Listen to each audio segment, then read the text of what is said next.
একটি যুগের অবসান হলো বিশ্ব ফুটবলে। স্তব্ধ হয়ে পড়েছে পুরো ব্রাজিল। যার পায়ের জাদুতে মুগ্ধ হয়ে থাকতো কোটি ফুটবল প্রেমী, সেই নেইমার জুনিয়র আর কখনোই গায়ে জড়াবেন না সেলেসাউদের ঐতিহ্যবাহী হলুদ জার্সি। চলমান 2026 বিশ্বকাপে নরওয়ের কাছে 2-1 গোলের ব্যবধানে হেরে স্বপ্নভঙ্গ হয়েছে ব্রাজিলের। ম্যাচ শেষে কান্নায় ভেঙে পড়ে আন্তর্জাতিক ফুটবলকে বিদায় জানান নেইমার।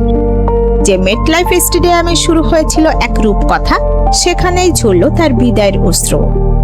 বিশ্বখ্যাত ক্রীড়া সাংবাদিক ফেব্রিজিও রোমানোর একটি টুইট মুহূর্তেই আলোড়ন সৃষ্টি করে।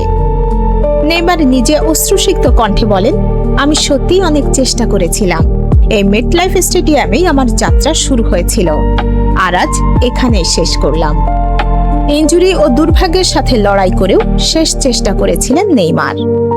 নরওয়ের বিপক্ষে শেষ মুহূর্তে পেনাল্টি থেকে গোল করে লড়াই জমিয়ে তুললেও ভাগ্য সহায় ছিল না। 10 নম্বর জার্সির সেই চপল জাদুকর ট্রফিহীন বিদায়ের বেদনা বুকে নিয়ে শূন্য হাতেই মাঠ ছাড়লেন।